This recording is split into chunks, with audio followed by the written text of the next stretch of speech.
Every coat that's ever come off this hook has gone back on it. That's the shape of things in a room like this one. You arrive, you stay, and then there's a moment. A coat pulled back on, a door, a leaving. The room requires it. It always has. The leaving is part of what makes the arriving mean something. A room you can't leave isn't a room. It's something else. For most of the time I've been on this wall, there was no way around the moment. However things had gone, the leaving happened. A face seen on the way out, a word or the pointed absence of one. Sometimes awkward, sometimes a relief. Sometimes the thing that most needed to be said finally got said in the doorway, because the doorway made it possible in a way the room somehow hadn't. I've watched a great deal happen in doorways. What I've watched change is this: the leaving is no longer required. The online room made that possible. When relationships could be built and carried entirely through a screen, begun there, maintained there, present and weighted and real in every way that mattered, the physical threshold that used to make departure necessary simply ceased to apply. You could arrive without showing up, and you could leave the same way. This isn't about people who drift apart. That's as old as rooms. Two people who were close and then gradually, mutually weren't. The contact thinning over months or years until it was gone without either of them choosing a moment for it to end. That kind of leaving has always happened. It has its own weight, its own particular quality of loss. But both people are, in some way, part of it. It moves, and eventually it arrives somewhere, even if neither of them could have said exactly when. What's new is something different. A relationship, not a drifting one, a present one with conversation in it, with weight on both sides, that ends by one person simply stopping. No coat going back on, no door, no moment, just nothing, where there was something. I've seen it in this room in every register now. The personal, a friendship, something that was becoming more than that, something that had been more than that for years. The professional, the person who came through that door for a conversation about a job or a collaboration or an opportunity, and left with what felt like genuine interest on both sides, and then heard nothing. Not a no, nothing. The candidate who prepared and waited and checked and eventually understood that the checking was the answer. And the one that's newest to me, the relationship that existed only through the screen. Two people who'd never been in the same room, never hung a coat, who built something through messages across weeks or months, and then one of them stopped. All of it the same mechanism, all of it the same missing moment. The screen let people into proximity with each other that didn't used to be possible without commitment. You had to mean it, or at least mean it enough, to be in a room with someone, to make the arrangement, to show up. The screen removed that threshold entirely.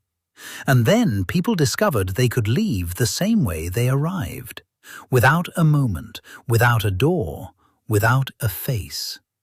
The proximity was real, the exit became optional. And optional for a great many people turned out to mean easy. It isn't mostly indifference. That would be simpler, the person who simply didn't care enough to say so. Some of it is that, but not most of it in my observation. What I've watched more often is this. The person who stopped was not without feeling about what they were doing. I've watched them, on the screen, in their hand, begin to compose something. The response that would close it honestly. The message that would give the other person the moment they were owed. And then not send it. Not from cruelty, from something closer to its opposite. The knowledge that saying the thing means being in the room when it lands, means being, however briefly and however remotely, the person who caused the hurt. The screen can remove the witness from almost everything, but it can't remove the sender from a message that says, "This is ending." That message still has a face on it, and some people, it turns out, would rather disappear than have their face on that. The busyness is real, but it isn't the reason. Genuinely busy people still find the moment. What the busyness does is provide the first delay, and the first delay makes the second one easier, and by the third, the silence has been going long enough that breaking it feels harder than it would have at the start. The moment that would have cost almost nothing at the beginning has accumulated interest, and so it doesn't happen, not from decision exactly, but from the compounding of not deciding until the window has closed.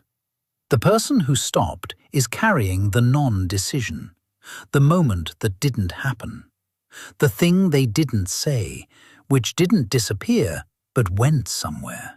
Not always heavy, not always noticed, but there. The path that felt like no path has left its own residue.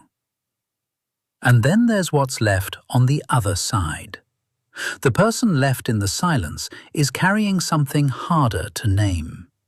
With ordinary loss, the loss that has a moment, a face, a word however inadequate, there's a shape to it. It's painful, but it's a pain that knows what it is. It can be held. It can, eventually, be put down. The silence that follows being ghosted has a particular quality that ordinary loss doesn't. It contains a question that can't be answered, because the person who could answer it has gone somewhere the question can't reach. Why? Not even that, necessarily, just what happened? The last message sitting there, read. The two small marks that mean seen and chosen against. That's the thing the leaving used to resolve, however badly. Even a clumsy ending, a door pulled shut without enough said, at least closed something. The silence doesn't close anything. It just continues. And the person in it keeps returning to it, not because they want to, but because something unfinished pulls.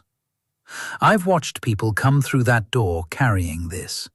It has a specific look, not grief exactly, which I know well, and not anger, though anger is often in it somewhere. More like a person who's been interrupted mid-sentence and is still waiting for the room to let them finish. It doesn't resolve quickly. The absence of a moment means the absence of a place to put it. Grief has rituals because rituals give the loss a shape. This kind of ending has no ritual because it was never officially an ending. The relationship stopped, but it didn't close. And the person carrying it isn't always sure, for longer than they'd expect, whether they're grieving something or waiting for something. Both, usually, at the same time. The leaving was never nothing. Even when it was awkward, even when it went badly, even when far too little was said, it was still a moment that belonged to both people. A passage the room required, and that the room therefore made possible.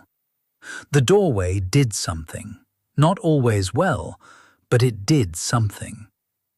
The screen made the moment optional, and when the moment became optional, a great many people discovered it was easier to skip it than to have it.